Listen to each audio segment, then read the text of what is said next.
Hello and welcome to another episode of Wholala, a Doctor Who podcast. I'm Sam. I'm Alasdair. Thank you so much for joining us this evening, friend. Thanks for being a friend. Thank you for being a friend.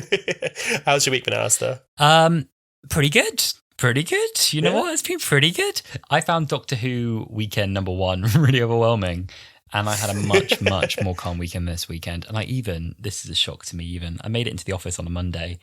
And it did wonders. I hate to say it. Oh my God. It's like when you go to the gym and you know you should, and you've been putting it off and you're like, that was actually fine. You're like, it's going to benefit me in the long run, this. I got so much done today. And in this world of like people coming in on Mondays and Thursdays, or Tuesdays and Thursdays, it was ghost town, absolute ghost town, just 3 of us shivering. Did you all sit on the same desk for body warmth? No, quite the opposite. I think people it's now like we all come in just to like sit in completely different rooms. No, but it is nice. I like a bit, you know what? I like the corporate chatter. I like that. How was your weekend? Or would you like the small talk? I don't mind it. I really don't. Do you ever have anything that when you're at work, because I find this, when your weekend was like a little bit too gay to probably tell your colleagues? Oh, for sure. So like say you like went to a Gallifrey cabaret on like, I don't know, a Friday, and then you went to a bar on the Saturday, and then you all like just spend the weekend watching Drag Race or something on the Sunday, and they're like, how's your weekend? You're like, yeah, no, it's like rested. Chilled. Yeah, it's really bad. I do that as well. I self-censor my weekends, even when they're like not naughty. Like this weekend we had another little mini watch along, very mini watch along for the episode we're discussing today, Wild Blue Yonder. And even that, I left out the details. I was like, we had some friends over on Saturday and then we just chilled. And I don't know why I do that. I sometimes feel like I don't like giving people too much of a window at work. No, I get that. I've become, especially with Doctor Who, less so with the gay thing, I've become a lot less apologetic for like just being open about it, because I feel like there was definitely a period like a few years ago where I was like, oh, like, you know, there's kind of I don't want to be vulnerable, but there's a stigma around being a Doctor Who fan.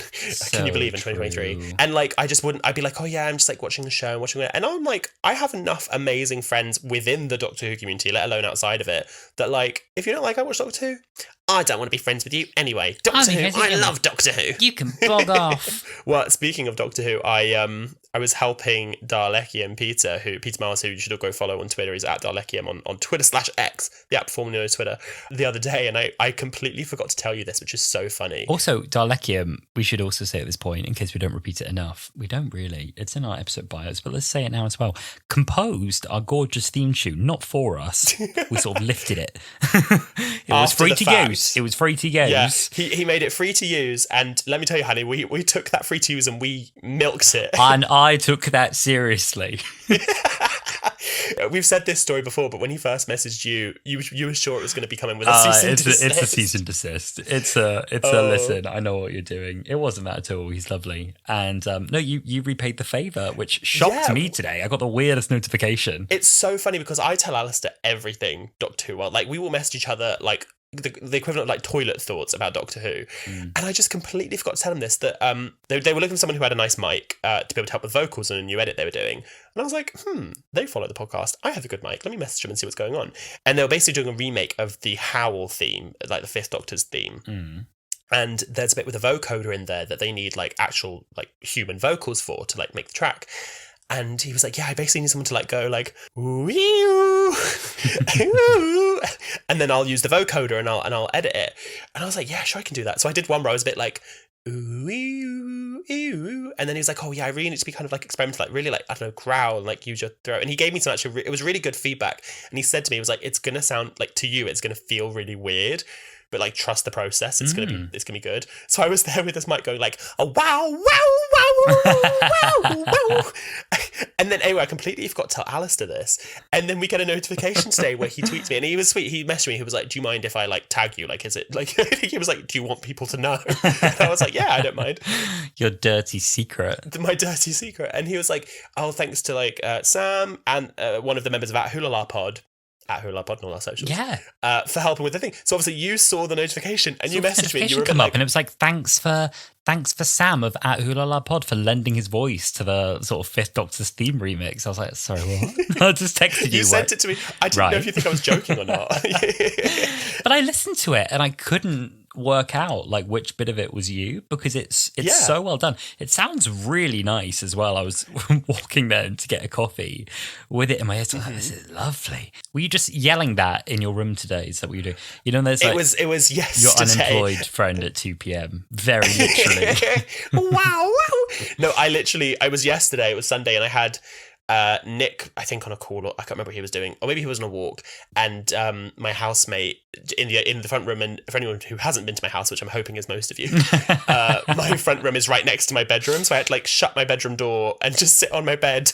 And I wish there was like a camera in the corner of my room, so I just kind of was like, wow, but like I'd do it. No, that's not right. Wow. No, that's not right. Wow. I'd be like, okay, no, that one I feel like it needed a bit more E.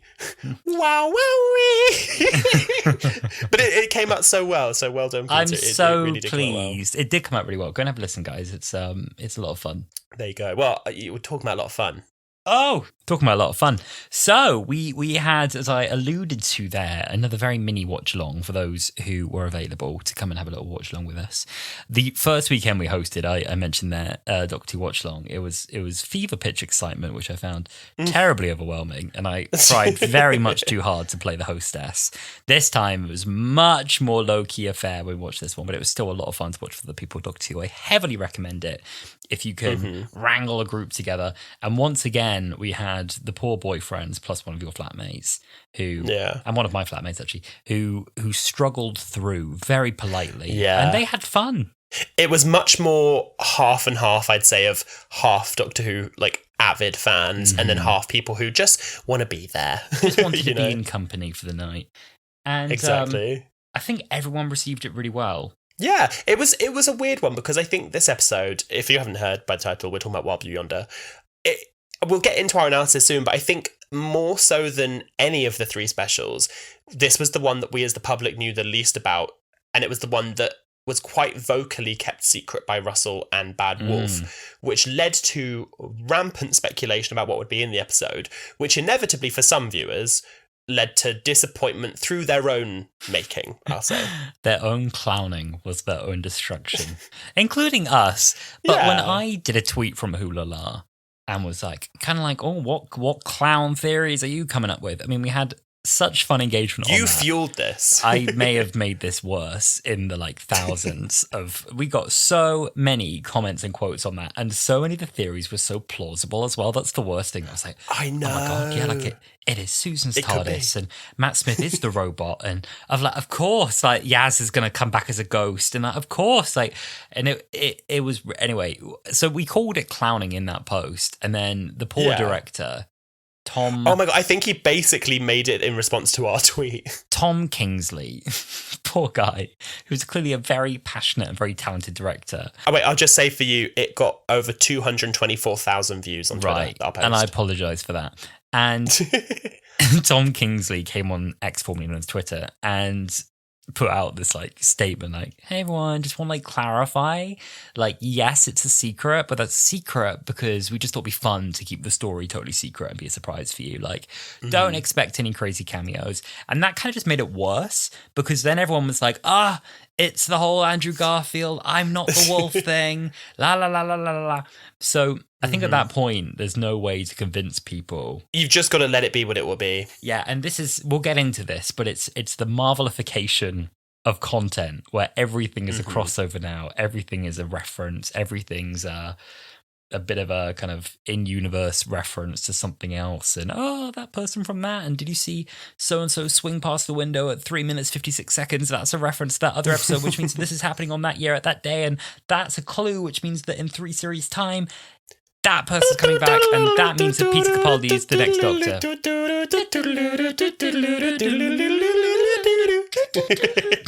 Clown Town, baby. So they kind of said, what if we took all of their best episodes and just kind of mashed it and put a little spin on it, and they nailed it. So anyway, let's get into it. Yes, so Wild Blue Yonder was the second of the 3 60th anniversary specials. It aired just last week. This is always going to be weird to me talking about such a recent episode. On the 2nd of December 2023. The overnight viewing figures for the BBC One were 4.83 million. So very, very close. There was not much of a dip at all from the first episode.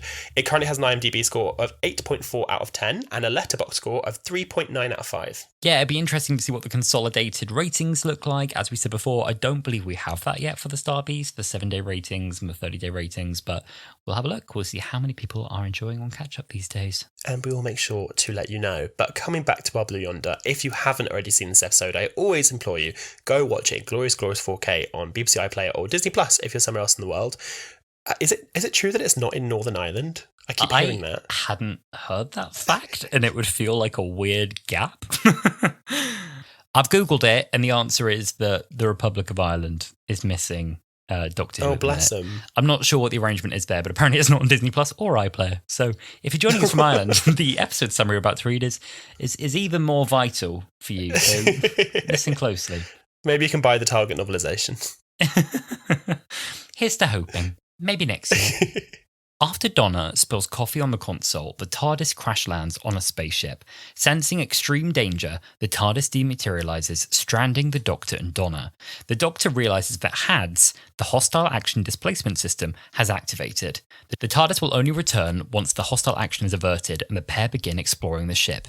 After locating the bridge, they discover that the ship's abandoned and realise they are lost at the edge of the universe. Their only clue is that the ship's airlock opened and closed 3 years ago. While adjusting the ship's controls, the Doctor and Donna discuss their homes. But all is not as it seems. It becomes clear that they're not talking to each other, but distorted doppelgangers, and their arms are far too long.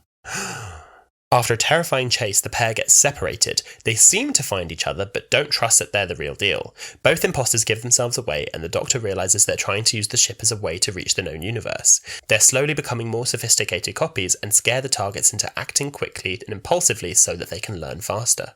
They discover that the ship's captain initiated a self-destruct sequence before killing herself to prevent the entities from taking control of the ship. To try and stop them, the Doctor speeds up the self-destruct sequence. Knowing that the creatures won't be able to prevent the bomb in time, the TARDIS returns, allowing the Doctor and Donna to escape. The real Doctor and Donna make it to the TARDIS, but so does Donna's copy. The Doctor quizzes them about Mrs. Bean and chooses the wrong Donna, and the real one believes she's been left to die. In the TARDIS, the Doctor quickly discovers that the shapeshifter's wrist is 0.06 millimetres too long and ejects her, saving Donna at the very last moment. With the TARDIS flying away from the exploding ship, they hold each other in shock. Returning to the alley in Camden 2 days after they left, they find Wilfred Marr. He warns them that the world is ending and begs for the Doctor's help. Ooh. Dum-ba-dum, dum-ba-dum, dum-ba-dum. Oh, I've got flashbacks. You're an expert at that now. I know. I'm a certified Doctor Who theme maker. Well, not maker. That was all Peter. Wooer. They could commission you for that sort of work. I got on my CV, darling. You best believe. Murray, if you want the number, give us a DM. I don't know about you, but I love that episode. I loved it. I don't have a single low this week. I've got like 2 mixed/neutrals, but I really have not got a single fault for this episode. That doesn't mean that I'm giving it a 5-star, but I don't have any constructive criticism. He's saying but I just didn't it's like not it. 5-star, but there's nothing but it wrong was with perfect. it. I have no faults, but it wasn't a 5-star. I have one low that is such a little, it's a little me low, like it really doesn't take away from it, and I'll get into it. But before I do that, we reached out to you on Twitter after the episode aired, the app formerly known as Twitter, and we asked what you guys think, and it was great to hear your thoughts. Ethan said, I'm still processing it, but think this could be genuinely one of the best episodes of Doctor Who I've ever seen. I love when the show leans heavily into the unhinged, and also love to see Donna confront the Doctor's trauma. Also, openly a queer DT Doctor. Oh, we'll get onto that. Laura says, babes, I'm still processing it. Give me a few minutes. Loved it. It was bonkers. David and Catherine have the best acting chemistry, and there was Nathaniel Curtis randomly. Yes. Jack said, one of the greatest pieces of television I've ever seen. The acting was a masterclass. It was terrifying and beautiful, fun and sad, all at the same time. Wow. Brad says, the best in years, so strong. Mick said, a great episode in a regular series, but the reason why we only needed one huge anniversary special.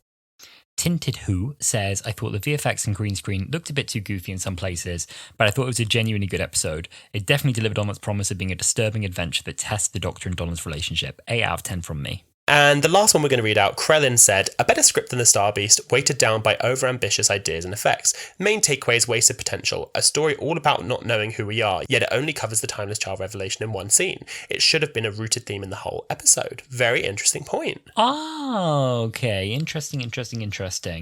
Well, let's go through our highs and lows. If you're new to Wholala, we like to go through our highs and lows for the episode. And Sam, do you mind if I kick us off? Oh, I'd love you to. Go kick us off. Go on, Kel. The opener for me, I thought, was so much fun. I really liked their silly gag about, oh, don't. No, really don't. The gravity of the situation. It was almost a character break. They're having so much fun doing it. And the direction that they are aiming the line, it's almost like a fourth wall break. If like, we're just David Tennant and Catherine Tate having a laugh. And I really enjoyed that. And I like how like unserious they are about history at this point. They're just like, sure, like let's say gravity way too early in history and let's just invent the word for a good gag. Why not?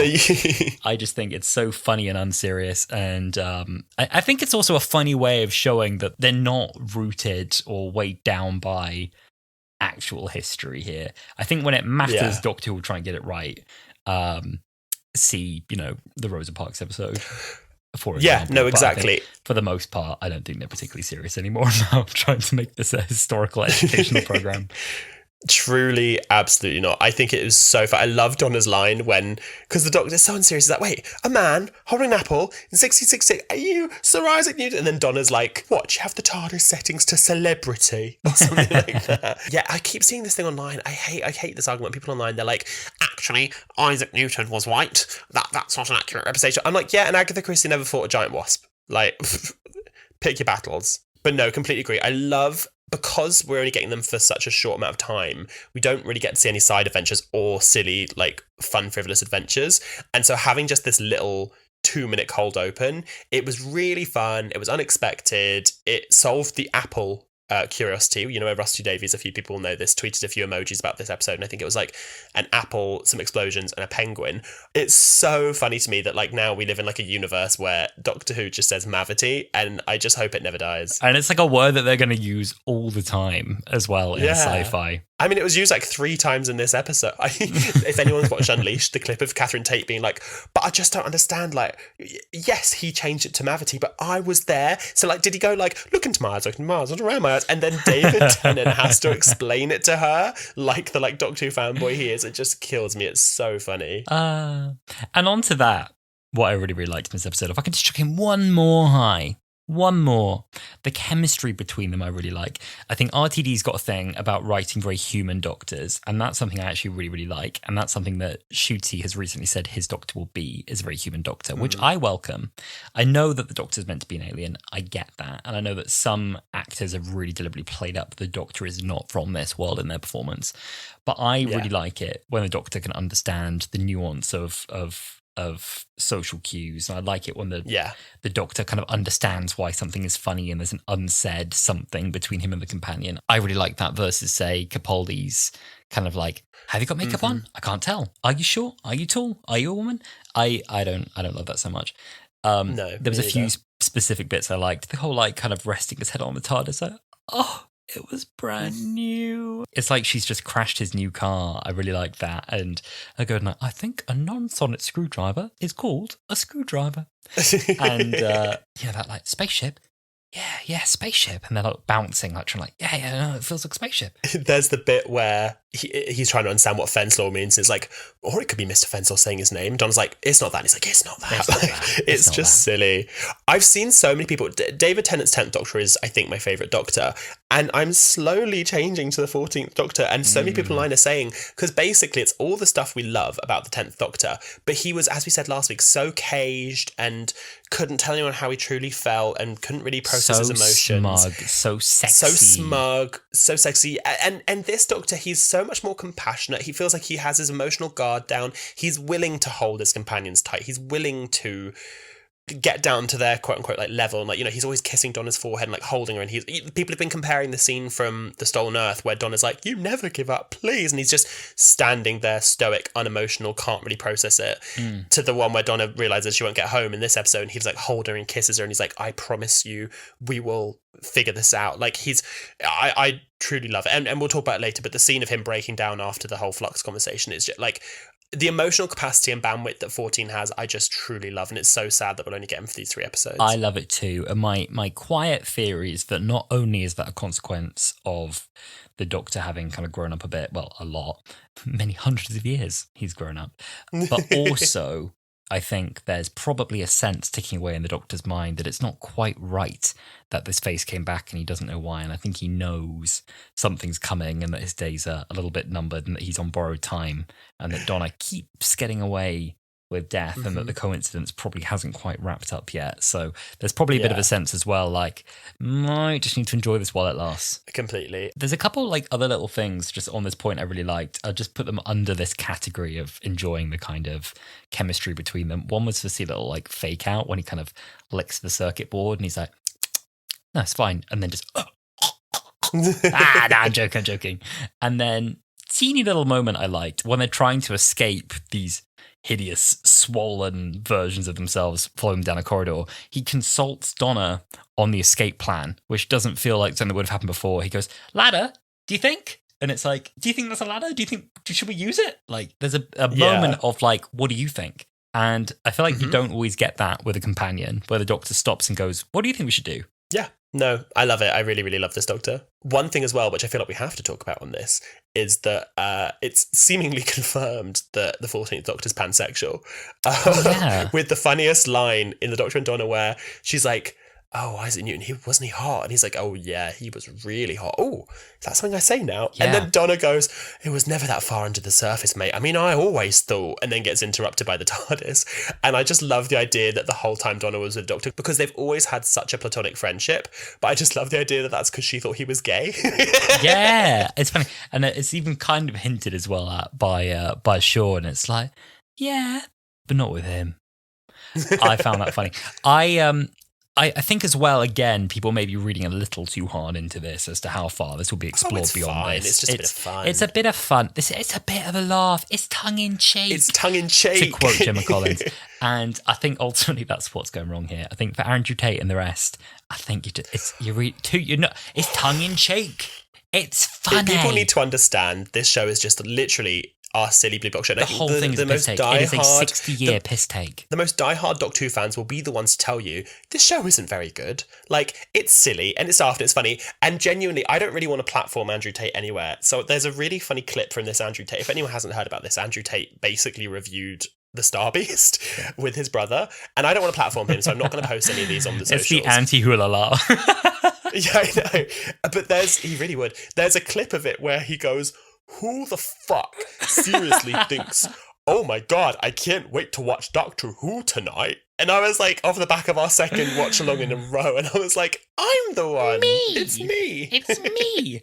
Yes, very, very funny. I think, for me, it hints definitely at a more fluid sexuality. It could also just read as like, oh, is that who I am? As in, like, I'm horny again, as I have been in my sort of 11th and 10th incarnations pretty heavily, and then not very much so again in my 12th and 13th. Another reading as well. I mean, for me, what I found interesting about the Doctor's sexuality is that I'd almost read right up until 13 that the Doctor was exclusively, no matter what body they were in, attracted to female presenting people, because that seemed to just be the pattern. And I was like, that means even within 13, yeah. So it's like, oh, so whether I'm a woman or a man, that's who I like. So I thought that was interesting. So I guess, you know, the intro, I mean, it's an alien. Who cares? Does it matter? Not really. It's an alien.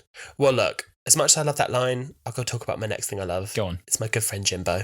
Oh, Jimbo the robot. Jimbo, I love him. I love that he's called Jimbo because Donna just makes up a name. She's like, Jimbo over there. And then the Doctor very earnest, he's like, hello, Jimbo. I just think it's so funny. I love his design. I love that it was a practical robot that was like on pulley strings operated by puppeteers. I would die for him. I think Doctor Who's really leaning into the whole Disneyfication of making things cute.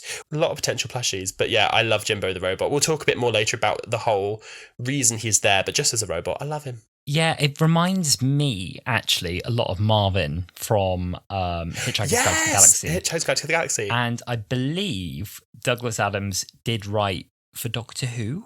So Douglas Adams actually wrote 3 Doctor Who serials starring Tom Baker.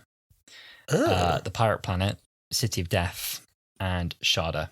Nice. So I'm going to read the inclusion of Jimbo as a Douglas Adams nod. I'm choosing to. Yeah, I can completely see that. It's very, very similar visually. And I love him. I love the inclusion of him. I think we needed something else. Because, I mean, what would you have put on the poster had it not been for Jimbo? Just the Doctor and Donna on a spaceship. Yeah, because there's not... Well, I mean, the spaceship is in the poster.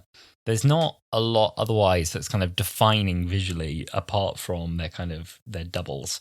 That was one thing that became obvious after the fact that was very satisfying, is that on the novelization there are 2 Doctors and 2 Donnas on the cover, but of course you don't read that to be a doppelganger in the way you look at it.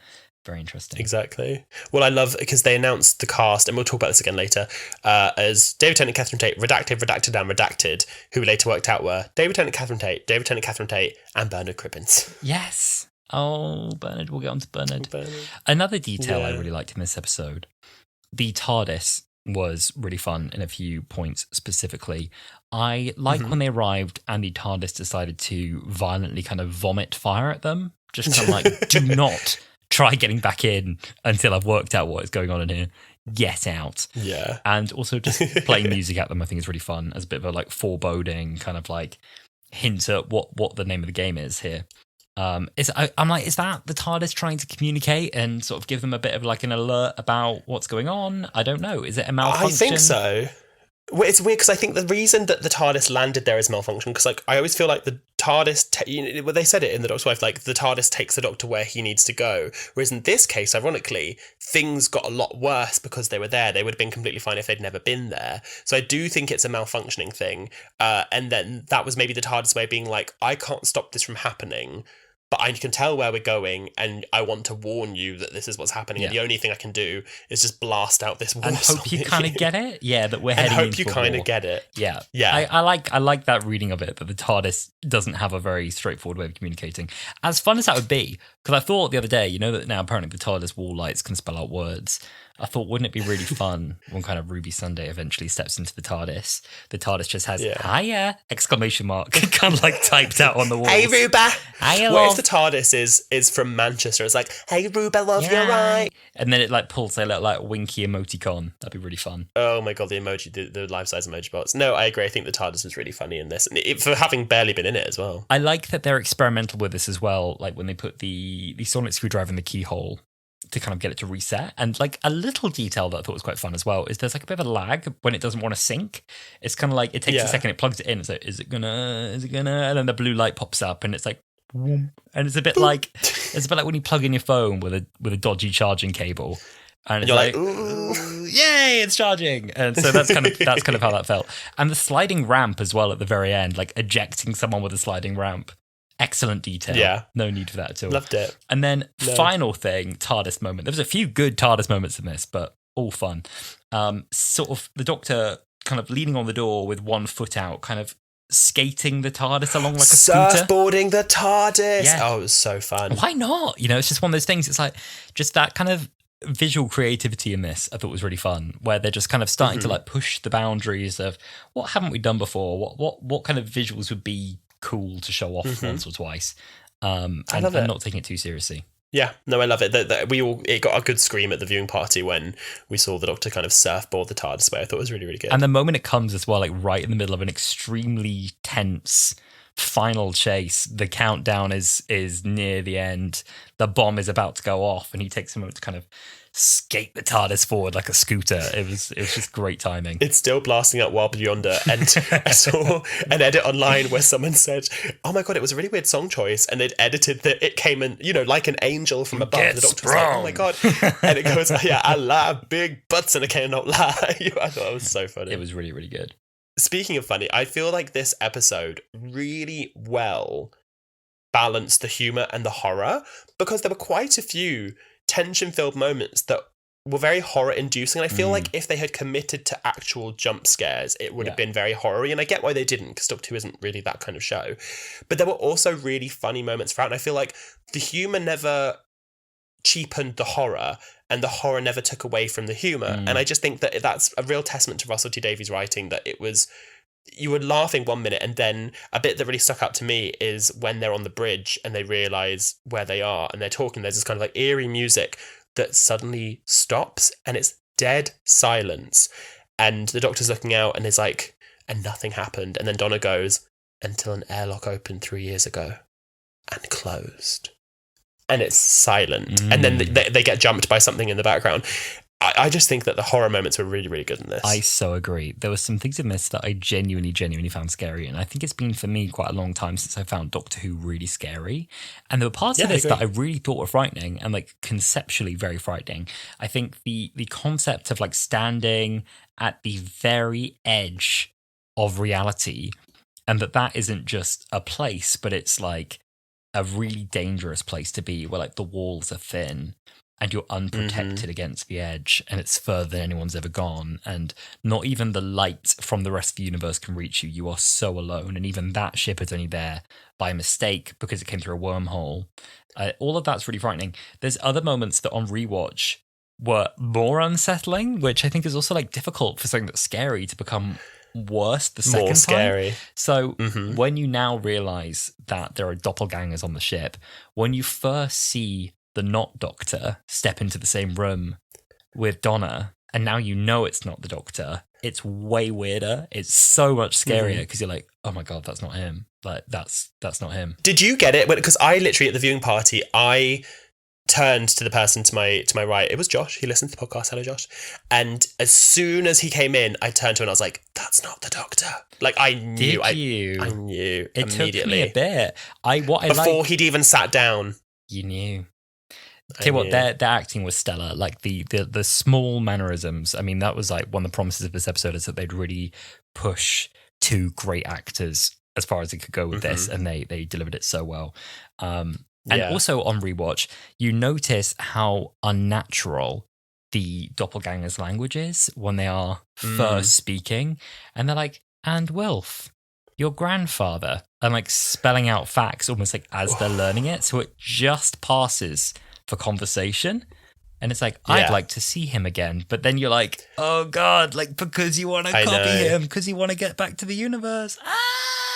I rewatched it today with my brother, and we both, he pointed out actually that, I don't know if it's like Catherine Tate's and David Tennant's acting choices or what, but it's so much more obvious, unless you're me, because I knew immediately.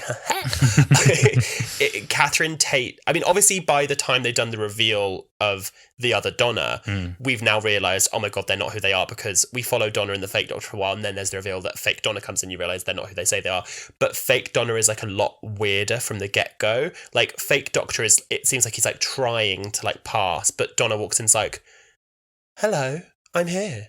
My arm's too long. Like she's weird from the get go. But what I love is my brother was like, "Oh, how did the Doctor not notice? Her arm's huge because her arm's huge." And I was like, "He's not paying any attention, and he's literally talking at her, running around the water things, literally, and he doesn't notice until he literally looks up, and he's like, "You're right," and then she's like, "Look, my arm." It's so funny to me. And even then, his first thought is like, "Oh God, Donna, something's happened to your arm." Not, "Who are you?" And then it takes a second, exactly, and then it clicks. Yeah. I love that they went with practical arms. We didn't realise on the watch, no, we and did not, tell me if you feel differently. Yeah, we thought it was all CGI, and then when we watched Unleashed afterwards, we suddenly were like, oh my God, no, the hands and arms and the knee as well, like they were real. Because there's a lot of CGI in this episode, both with the location and with the characters, and I will say that, if I have to give one little negative, there's a few moments where the CGI is a little ropey, like when the other Doctor bends backwards and puts his head through his legs. It's really reminiscent of the gangers from Series 6.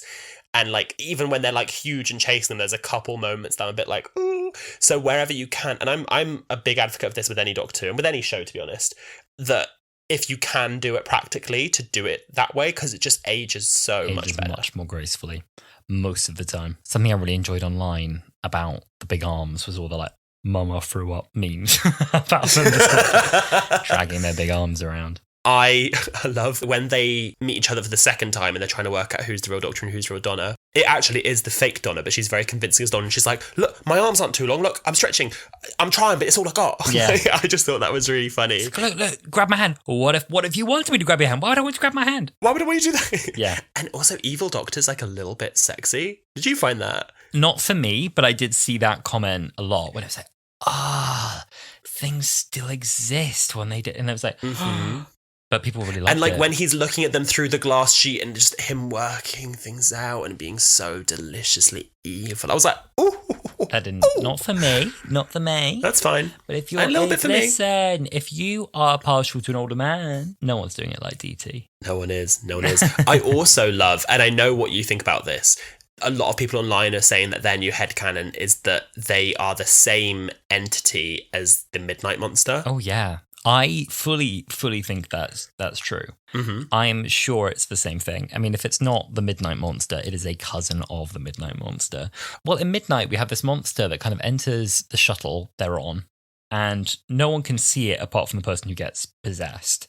And it shouldn't be able to survive outside the shuttle either, because they're on this planet called Midnight, where there's these like extonic toxic rays that will kill all forms of life. So there can't be anything outside the shuttle, unshielded, unprotected. But something makes its way inside, and the whole thing that this creature does is kind of copy. So it possesses someone, and then it kind of copies until it's learning from the other person that it's copying, and then it starts to overtake the other person as it kind of steals their knowledge and steals their personality and steals their voice. So there's a theme here. This isn't quite the same, but this seems to genuinely be like a shapeshifter. But what I almost feel this is like a more advanced version of the same creature at the point that it's learnt a little further and it's managed to take physical form.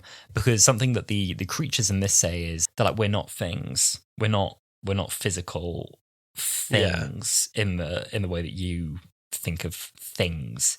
And that I think is kind of what the Midnight creature was. Okay, the Midnight Monster never physically enters the shuttle. Yep. Like there's no break, there's no obviously it rips the front of the thing off, but the actual carriage they're in when it gets to Sky, there's no break, there's no tear.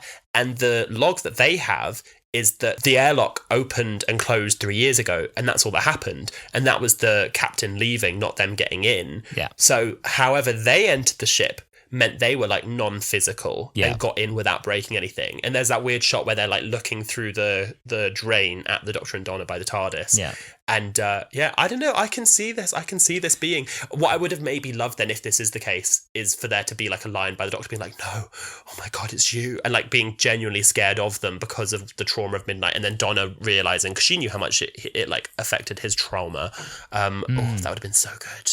Talking about theories back to this episode, I love how throughout the early parts of this episode, the Doctor and Donna allude to what the plot will be. So when the like Fenslar, like the warnings are happening, Donna says to the Doctor that it could be a warning, and he goes, it's a slow warning. Yeah. Which is alluding to what happens later. And then he also obviously says that it could be a countdown, which then later he's like, oh, I said it was a countdown. Like throughout the whole episode, there's just little sprinklings as to like what the plot is going to be and payoffs. And I love that writing. For me, I really like that they get a chance to explore theories together. And they bounce off each other. They're like, is it like time slowed down? No, I feel it in my bones. And it's like, all right, okay, chair, seat, it's a life form with a bum. That's good. Is Jimbo the hostile action? No, that's just a robot. I think it's just old. And they're kind of like exploring, like, is it? No, it's not that. It's something else. So that's really fun. I like working it out like alongside the Doctor and Donna is really good. And I found the solution to this story really satisfying as well. That they have to try and, first of all, think slower is an interesting way of looking at it. Okay, it's aliens who don't understand slow. They need panic and fear and adrenaline and quick thinking. And so that's how the captain outsmarted them, is first of all by just being so calm that they couldn't understand what the captain was doing. And then, a really, really dark, storyline is totally calm, killed herself. And I'm like, that is horrifying, I know. Terrifying. And then the ultimate resolution is to let them win because the TARDIS will come back, because they'll lose, because the captain's plan was so good that they don't need to do anything else. They just need to not die. It's so clever and interesting. The Doctor trying to stop himself thinking because he knows that when he has a thought, the alien will be able to copy it. And he's like, "I've got to stop thinking." Don's like, "Well, that's easy for me. What about you?" And he's like, "Oh," and he's trying to like stop himself thinking. But yeah, about the pilot, one of my notes is, wow, the emotional connection to a dead horsewoman. Yeah. Because I really like you said, the fact that she just calmly and was like, okay, they're becoming me. I need to stop them. She sets the plan in motion, I'm assuming slow enough that they couldn't quite cotton onto it, and then just very calmly steps out into the airlock and like ends her own life, knowing that that would stop them getting her thoughts. Like, wow. Loved as well the design of that like horse skeleton was truly genuinely I think one of the most beautiful shots I've ever seen in Doctor Who. That like spooky like pale white grey skeleton floating in space I thought was so beautiful. And then people complaining about that shot and they're like, well, how would it decay in space? It doesn't make any sense. Oh, leave it be. Well, a good solution that someone said was, well, what if that's just how they look? Maybe this species just look like skeleton horses, which is incredibly cool if that was the case. But could well be. Unlikely to be. And also someone did a really good drawing of what would the horse look like in a spaceship. And it is the least elegant thing you can ever think of. So it only really works the skull as well.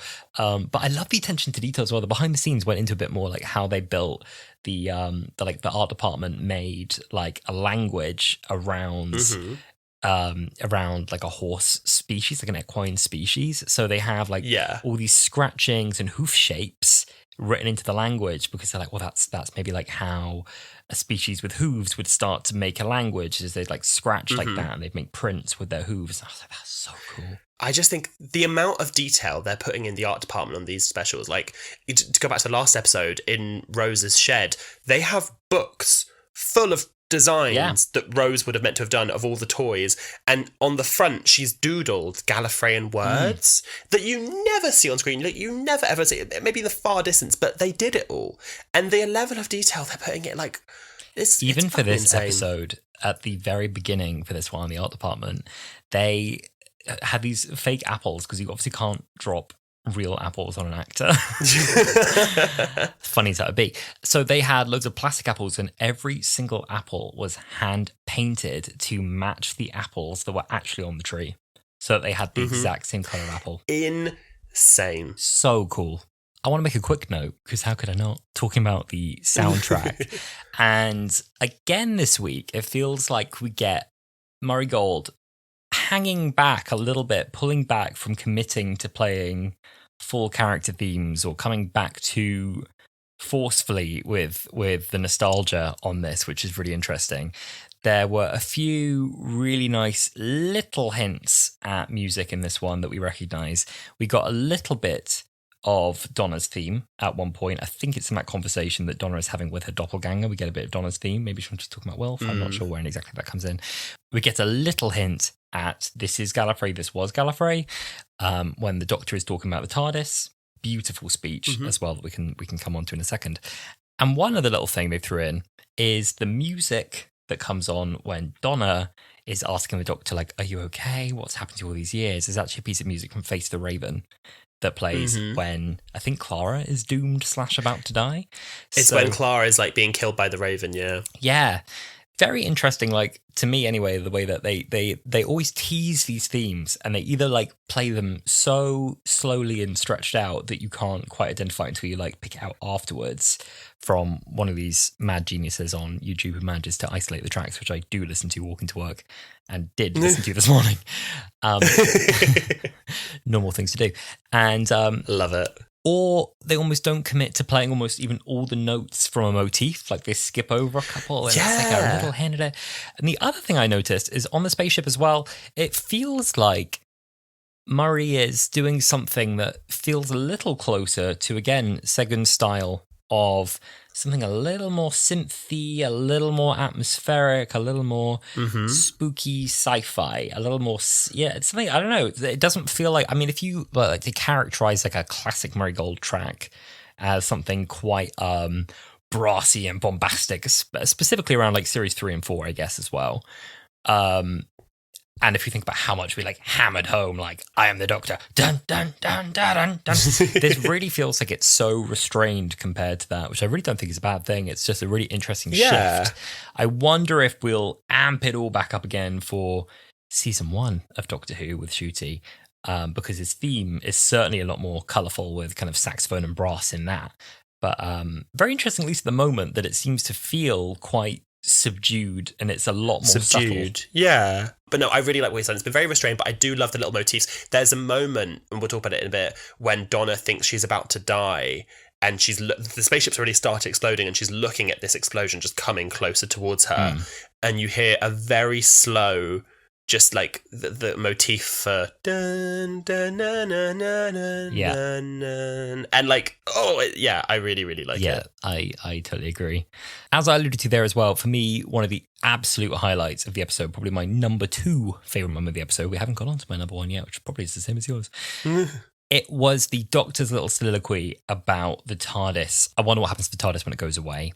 And there's this whole story about how like the TARDIS goes away and a town is built around the TARDIS, and first of all they're kind of curious about it, and then they try to burn it, and then they try to preserve it, and then a whole city is built around the TARDIS until it's just a little dot, and then that's all swept away, and still there's the TARDIS all on its own, one little outpost by the sea, and then it comes back to me. And it was this really like beautifully told little story about like probably what does happen to the TARDIS, and it's almost like that feels like it's one of the ideas that Russell probably was baking in his head in the years between when he last did Doctor Who and now. And again, we get that little hint of this is Gallifrey, this was Gallifrey, play with that, and again that kind of she's all I've got now, and we get that idea that this is the one constant in the Doctor's life is the TARDIS and the impact of being without her. What I've seen 2 things online that I really loved in regards to this bit. One, people were saying that it really invoked the Ghost Monument for them, that when the TARDIS was being destroyed, 12's TARDIS and was being rebuilt,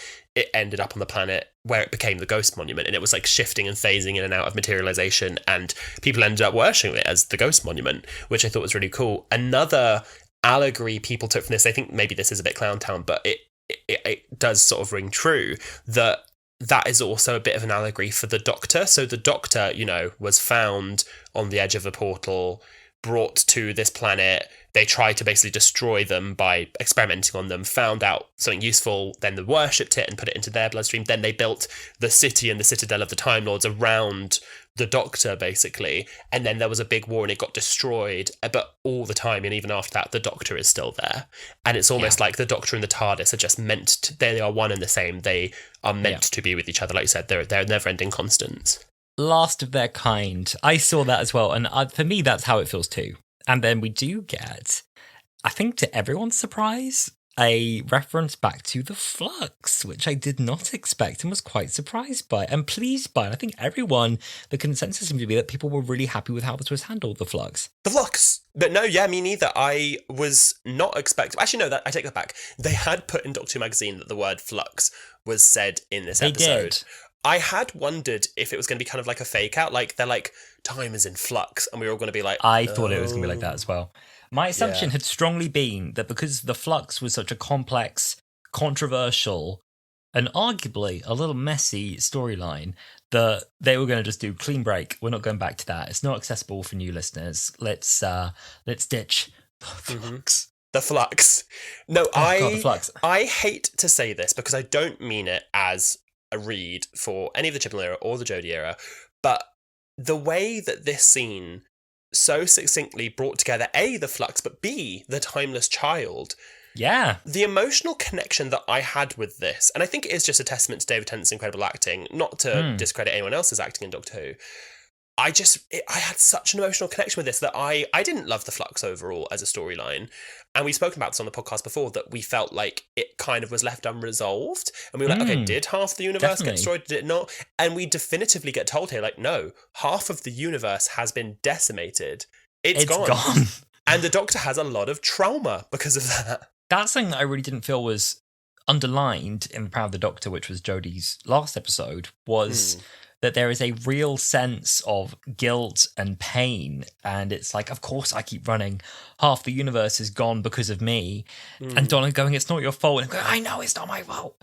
And shouting about it. It's like, oh, like this is strong enough to be almost like the new Time War driving force of why the Doctor keeps running and keeps doing what he does, which is interesting. So with season 1 being a bit of a soft reboot, it's almost as if actually Chris Chibnall's major addition to the mythos of Doctor Who, which is the Timeless Child and the Flux, is actually going to be a significant driving force going forward, which is really interesting because I think we were so sure that was going to be a clean cut. Yeah, and talking about the Timeless Child, again, it's been a contentious point. We've spoken about it on the podcast before. Some people love it, some people hate it. It's a bit like Marmite.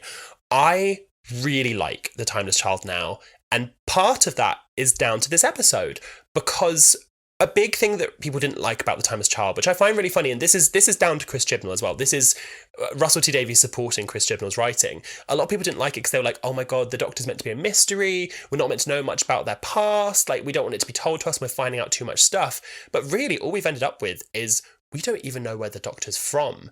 And they don't even know where they're from. So what bigger mystery could there be of that? Where the Doctor says to Donna, like, oh, I'm from Gallifrey. And then the fake Donna, they're like, but you're not. You don't know where you're from. And the fear, because he never told Yaz, never told anyone. He's like, how do you know? How does Donna know? I've never told that to anyone. It's just, it made me really connect with it as a plotline, and I'm now a full supporter of the Timeless Child. I think it's so interesting. I was always quite a fan of the Timeless Child storyline. When they did it, I was like, I think this is such an interesting, genuinely interesting addition to the story. And it was a really controversial plot point. And I think it deepens the question, Doctor Who, because we don't even know if the Doctor's from this universe or not, which I think is really interesting. And if anything, like the origin story, growing up on Gallifrey, going to the Academy, we knew quite a lot about where the Doctor's from. Yeah. And now we don't even know how many lives the Doctor had before they were William Hartnell. And neither does the Doctor. Exactly. We're coming out as Flux and Timeless Child defenders. So while we've had a really nice spot on the Spotify charts up until now, it's time to wave goodbye from here. and say goodbye, friends, because we've been cancelled by all corners of the internet, not least Andrew Tate. Oh, God. The Flux! The Flux! So I want to go on to the fake out. Before I go on to the fake out, I want to quickly say, love Donna being born in Southampton. I thought that was such a silly thing, but I love it. We get the second of 2 fake outs for a Donna death. I was on the edge of my seat. God. I'm not going to lie, I thought there was a moment where I thought they were about to kill Donna off. And then I also, in the back of my head, I was like, okay, even if they undo this next episode, I thought for a moment Donna was going to die and the Doctor was going to fly away with the wrong Donna. I truly thought that Donna was toast. And I don't know why I thought that, because logically I've seen clips from the next episode, and despite that, it didn't change how I felt about that moment. I had my hand over my mouth. I was shocked.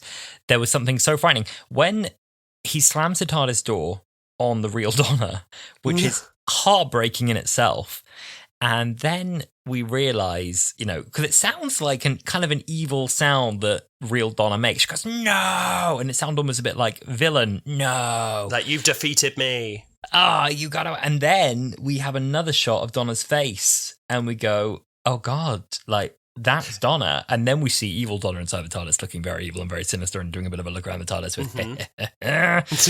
and then it slows. The Doctor is gone now. The TARDIS is gone. The button's been pressed. The music is gone. Oh, before that she goes, 0. Like crying, holding in the tears. Yeah. Silence, then the explosions start, and then the explosions keep coming closer and closer and closer, and then she almost accepts her fate. Her hair is blowing. It's and then the Doctor is having a conversation mid-explosion with fake Donna. Your arm's too long. And I was like, I don't know who's going to get back in time. I don't think he's going to get back in time. I thought, this is it. This is the screw up that will haunt him forever. Really shocking. It's alarming. You're right. There's a few parallels happening here. We've now had twice in a row that we've had the Doctor and Donna stuck on opposite sides of the glass. Twice Donna has just escaped death by some last minute miracle, by the skin of her teeth. And it does alarm me a little bit as we approach the third time unlucky perhaps. I'm nervous about what that will be, because of course the first time we saw the Doctor and Donna on other sides of the glass, it felt like that was just almost like a callback to the Wilford Doctor stuck on opposite sides of the glass. And now I'm not sure. It feels like it's building back to something else, and I'm a little bit nervous about that. I know. I'm a bit nervous. I can't credit Catherine Tate's amazing acting enough. Like, her, when she was shouting, "It's not me, you've got the wrong one, I'm me." And then, like you said, when it slows down and she's just accepted her fate and she knows that there's nothing that she can do. And then, like you said, there's the camp bit of where the fake Donna rolls down the corridor bit and Donna jumps in. And then the humour kicks back in, right? And there's a moment of relief. But it's really frightening. It's like that, her screaming that, like, "It's not me, you've got the wrong one." And she's just howling at nothing because the TARDIS is gone. The Doctor can't hear her. It's really scary. I mean, obviously, in reality, the Doctor, the second they're back on board, is doing scans to confirm, and probably in that second setting up a fast return so that he can scoot back around if he has to. Yeah, but really scary. Very scary. Like, I mean, that clip came up on Twitter the day after we watched the episode, and I rewatched that clip, and I was like, "Oh my god!" Like, I blocked out how unpleasant this is to watch. I really believed it. Well, and also, speaking of believing stuff, when they're back on the TARDIS, the Doctor references, which we didn't really talk about, that there was a moment where he poured salt on the floor as like a fake superstition to try and scare the other Doctor and Donna. And he was like, "Oh, I wish I didn't do that salt thing because I was on the edge of the universe and I invoked a superstition and who knows what that could have done." Do you think that's a reference to letting the toy maker in, or something they're setting up for Shooty's season? Potentially human slugs. I like that a lot with the slugs. I do like that a lot from a few set pics we've seen of some slugs. I don't really feel that's a spoiler, even if you weren't aware of those set pics. Absolutely nothing. I think it's a toy maker reference only because of a line that we've heard in the trailers, which is like something entered this universe, something like that I think was said. And I think because we said, when he draws the salt line, he says something like demons, ghosts, spirits. Goblins, and ghosts, or something like that. Okay. Oh, he said goblins as well. I think he said demons. So maybe the goblins. Goblins. There's Christmas. Ooh. There's Christmas. Or maybe it's Christmas and the toy. For me, it's the toy maker finding a way back into the universe. I can see that. Yeah. I haven't listened, and you do have to listen to the episode with the toy maker because the footage is lost. I believe most of it. Episode 4, I believe, exists. One of the episodes exists. Funny BBC things. Let's just burn all our only copies of Doctor Who, or indeed sell them. I think it's a toy maker thing. My fear about the toy maker is that we've had a few clips now of Neil Patrick Harris doing German accents. "Oh, but he is remembering me." And I'm like, what is that? I know. Well, the original toy maker he was English. No, so I'm assuming that's a bit that ends, because if the toy maker is German throughout, it's so over. There's a really funny clip people have been sharing of the 13th Doctor from one of the episodes in her era, and she goes, "It's a bit French, isn't it?" And everyone's like me listening to Neil Patrick Harris accent. It's so funny. Yeah, we'll see. And of course, after that scene, though, however, with the salt, we get final reunion with Wilfred Mott, Bernard Cribbins, and it just... everyone in the room when we were watching it was just a collective, like, bursting of our hearts. Like, I couldn't put it any other way. Like, seeing Wilf, get to hug Donna, but we know that Wilf has been with Donna the whole time, but then see the Doctor, and he's, like, holding in tears, and, like, we've been building up to this. Like, in the last episode, Donna was like, think about all those years that Grandad stopped talking about aliens for me, and he can finally see the Doctor again, and he sees the Doctor's face, and he has this gorgeous line where he says, "Oh, Doctor, that lovely face, it's like springtime," because obviously he knew the Doctor was going away to quote-unquote die or regenerate. Obviously it's sad we only got the one scene, but that's completely out of anyone's control. Russell has said that they'd hope they get more, but this is the only scene we'll have with Bernard Cribbins, and if this is all we get, that's enough for me. Just seeing him on my screen again was amazing. I like as well the closure that this gives Wilf. I'm so glad after the last thing he saw of the Doctor was that kind of very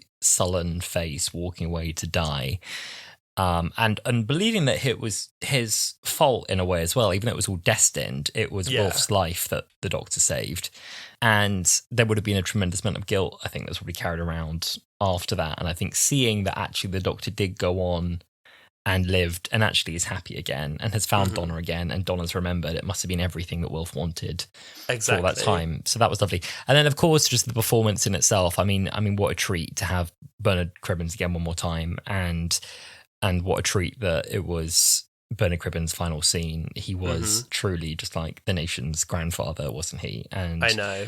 And there's so much said in so many better words than I certainly ever could about the kind of person that Bernard Cribbins was. And so many lovely things were said in the obituaries after he passed away. And it's such a loss. And I'm really glad that we just got that moment with him. I think was really, really special that he was part of this. I think that is unanimously like the high of this episode. I know. And then we get a proper Doctor Who cliffhanger. And like you were saying about Bernard's performance, there's that line, and my heartstrings. He goes, "You've got to do something, Doctor. The whole world's coming to an end." And he's kind of covering his face because there's a plane crashing overhead, and a real proper like cliffhanger. Really, really good. I like that the world coming to an end is symbolized by three things specifically. It is a kebab stall exploding. It is a few chefs having a scrap. And it is a Boeing 737 collapsing and killing many. So it's a few things.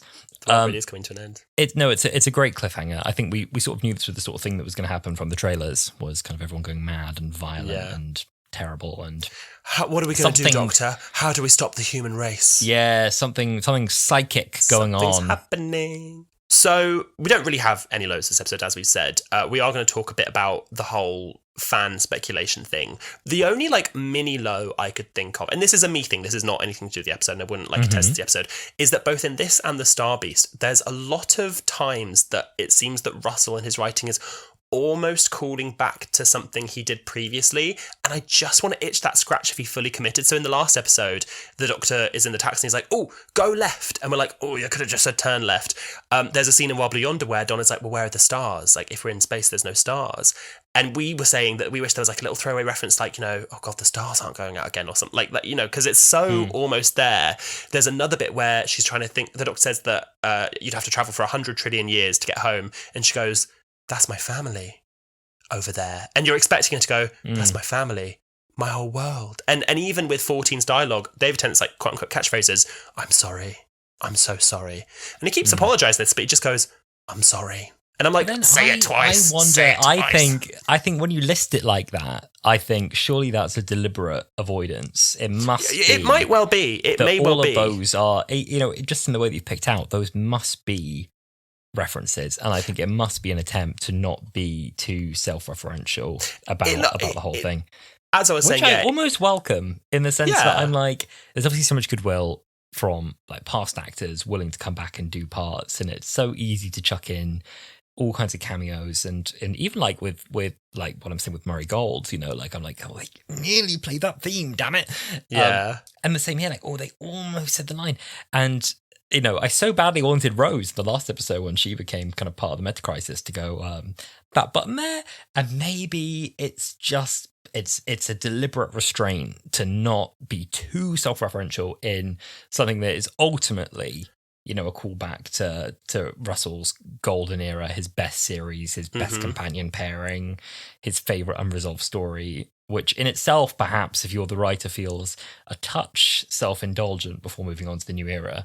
I'm not sure. But I agree. There's a sense of being teased and thinking, "Oh, it's a slight bit of blue balls." And like I said, it's a me thing. I'm not gonna I wouldn't mark the episode down for it. I'm just like, "Oh, nearly." Yeah. I think the final thing to say about reviewing this episode that's difficult is that there was so much fan speculation about the content of the episode that I think it's made it quite difficult to view the episode objectively. If this episode was episode 6 of a 10-part David Tennant and Catherine Tate series, I've no doubt that we'd be saying like, "Oh my God, one of the best of all time." Because the expectation is completely different. It's one of 3 anniversary specials, and it was shrouded in secrecy. And there were certain scenes where I went full clown hour, and I was on the sofa like, "This is it. This is the cameo. Here it comes. Here it comes." And I wasn't like trying to hype myself for anything. I very much went into it with an attitude of whatever we get, I'm grateful for it. I'm in it just to have a great adventure with the Doctor and Donna and just them. And even then when they were like, "They've got our memories. They've got our memories." And then they were alone in dark corridors, kind of wincing into the darkness, trying to make out the shapes. I was like, here we go. We're going to see someone. And then all we got was like a door slide shut. I was like, oh.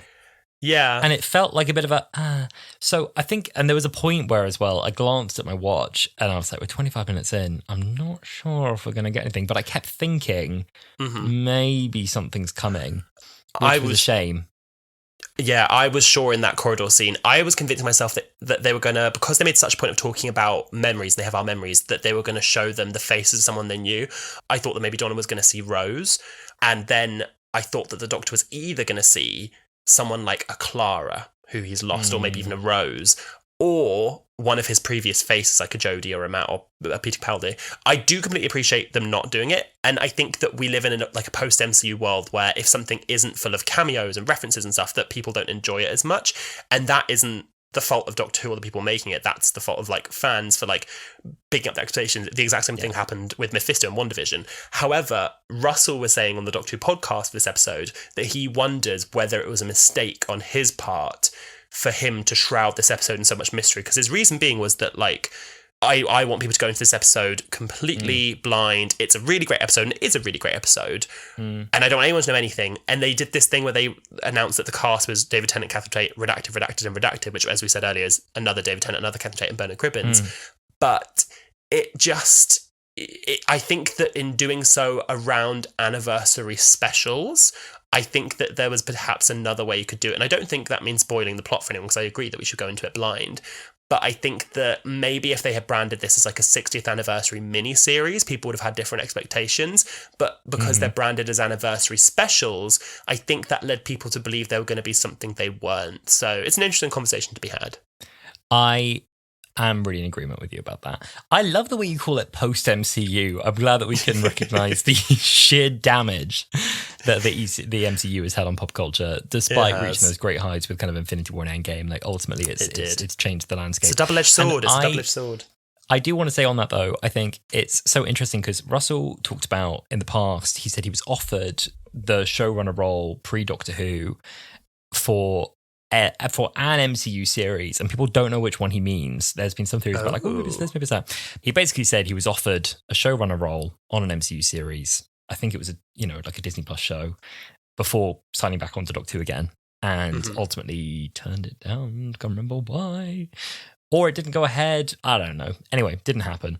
But I think he is acutely aware of the landscape at the minute and how pop culture shifted with kind of Marvel, and he went on that rampage about kind of so-called bisexual icon Loki, and actually then, interesting enough, has gone on to take at least one writer from Loki to write Doctor Who. So clearly also recognized, I think, even the influence of a big studio on those stories. Well, even just making the Whoniverse logo, he definitely thinks that it should be as big as the MCU, but I think he can also see the damage it's done. But wants it to probably go in a quite a different direction, which is interesting. Yeah. So I think it's amazing how Doctor Who is opening its doors as well to show behind the scenes and how willing they are to be transparent about that. I think it's great that they've had 2 weeks in a row on the official Doctor Who podcast. Not to plug them, stay listening to Wholala, please. At least listen to us alongside them.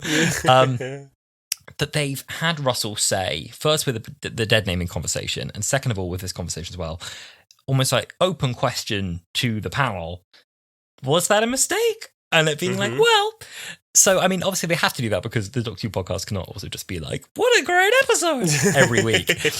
But I can't imagine a world in which, Kathleen Kennedy comes on the Star Wars podcast and goes, hey guys, just got off the back of producing The Last Jedi. What did you think? Did I make a mistake with this? It's just I can't, or J.J. Abrams being hey everyone, I think I might have, made a mistake with this scene. I can't see a world in which another franchise this big would feel so accessible. And as well, we said, I love the behind the scenes, the unleashed, the total access, the spotlighting on, here's a trainee working in this department and here's what she does every day. Well, even the writers for the comic books, they say the big problem with Marvel is that these artists will create characters, years later they'll make a movie of them, and the writers either don't get any credit or no pay for it. Whereas in Doctor Who, they literally have the names of the people in the opening card of the show, they bring them on set to watch it, they're at the premiere, they really are showcasing the people that make it, and I love it. They give them proper credit, which I really, really like. And I like that it's no, it's still a BBC show. one of the things we really value is giving that level of access. And I think the BBC is quite serious as well about the way that they bring in kind of trainees and apprentices and try and open up opportunities for people who are new to the industry as well. And I think they know as well so many people working on Doctor Who now, some of which we have the privilege of speaking to who listen to the show, which is mind-boggling to me, have been inspired to go into, you know, the industry because they were Doctor Who fans when they grew up. And this is still nurturing now new talent who will in the future go and work on Doctor Who themselves, you know, who are right now kids. Why old? Alasdair. Yes, Sam. I think we're at the point in the episode where we want to play a little game. Would you like to play a little game of Camp or Down? I love the Alasdair. The Alasdair Camp or Damp scream is camp in of itself at this point. Well, it was never that far from the surface, mate. Camp or Damp. I love it. Yeah, definitely a camp moment. I mean, we're going to get a lot of camp moments. It's going to be pretty easy pickings in RTD2, I fear, for Camp or Damp. I know. Absolutely camp moment. Never that far from the surface, mate. A little hidden Thunderbirds reference here. You're calm, milady. Thank you, Parker. Camp or Damp. I'm so silly that I didn't pick that up. I used to watch the puppets as well. Yeah. And they were Lady really Penelope scary. and Parker. That was fun. And I liked it. Not camp? No, it's camp. It's camp. Okay. Lady Penelope and Parker are camp. Lady Girl, Penelope, you're a gay best friend. especially so. Oh yeah, Lady P and Maybe. Parker.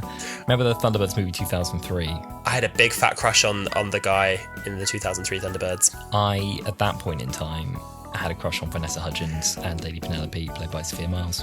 Yeah. There's a little link. As a fine little one, strange little fact, I was born in Southampton, Camp or Damp. Super camp. And who was it? Auntie Iris or something? Auntie Iris, she was like, my mum was 9 months pregnant, but would Auntie Iris come to her? No, she wouldn't.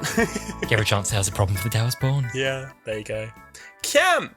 You, little cheeky boy, you snuck a couple of my fun facts before I could even say them. I was going to say, stop it. the apples were thrown on Nathan Curtis, played Isaac Newton's head, from a box that was held by the special effects team in the tree. And as you said, they were replica foam apples made to look like the real apples, which I just thought was really funny. I'll do anything for that job. To just throw apple. Oh, God, he's so hot.